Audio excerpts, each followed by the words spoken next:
പൈതൃകോത്സവത്തിനൊരുങ്ങി കണ്ണൂർ. ജനുവരി 1 മുതൽ 6 വരെയാണ് പൈതൃകോത്സവം നടക്കുക. പുരാവസ്തു പുരാരേഖ മ്യൂസിയം വകുപ്പുകളുടെ സംയുക്ത ആഭിമുഖ്യത്തിലാണ് പൈതൃകോത്സവമെന്ന് മന്ത്രി രാമചന്ദ്രൻ കടന്നപ്പള്ളി വാർത്താസമ്മേളനത്തിൽ അറിയിച്ചു.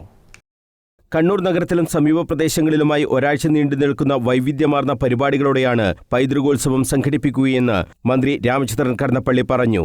പ്രഭാഷണങ്ങൾ, സെമിനാറുകൾ, പ്രദർശനങ്ങൾ, കലാപരിപാടികൾ, പൈതൃക പദയാത്രകൾ എന്നിവ പരിപാടിയുടെ ഭാഗമായി നടക്കുമെന്നും മന്ത്രി പറഞ്ഞു.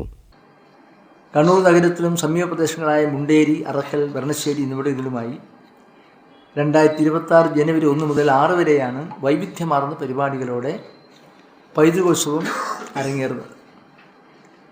പ്രഭാഷണങ്ങളുണ്ട്, സെമിനാറുകളുണ്ട്, പ്രദർശനങ്ങൾ, കലാപരിപാടികളുടെ അവതരണങ്ങൾ, പൈതൃക പദയാത്ര എന്നിവയാണ് പൈതൃകോത്സവത്തിൻ്റെ ഭാഗമായി ഒരുക്കാൻ ആഗ്രഹിക്കുന്നത്.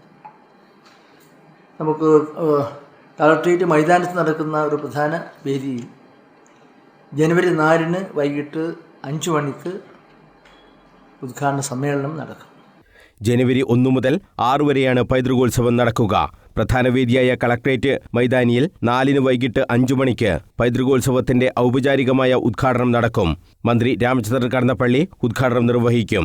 മുൻ chief secretary doctor V Venu മുഖ്യപ്രഭാഷണം നടത്തും. തുടർന്ന് ബാംബു സംഗീതം അരങ്ങേറും. 5 വൈകിട്ട് 5 മണിക്ക് സംഗീത നിശയും 6 വൈകിട്ട് 5 മണിക്ക് പൈതൃകങ്ങൾ മാറുന്ന സാംസ്കാരിക സാഹചര്യത്തിൽ എന്ന വിഷയത്തിൽ പ്രഭാഷണവും നടക്കും. തുടർന്ന് മട്ടന്നൂർ ശങ്കരൻകുട്ടിമാരാരും പ്രകാശ് ഉള്ളേരിയും ചേർന്ന് അവതരിപ്പിക്കുന്ന ജുഗൽബന്ദി അരങ്ങേറും. ഗാന്ധിജിയുടെ ജീവിതം ആസ്പദമാക്കിയുള്ള പൈതൃക പ്രദർശനം മഹാത്മാ മന്ദിരത്തിൽ നടക്കും. മുണ്ടേരി, അറക്കൽ, ബർണശ്ശേരി എന്നിവിടങ്ങളിലും വിവിധ പരിപാടികൾ സംഘടിപ്പിക്കുമെന്നും മന്ത്രി അറിയിച്ചു.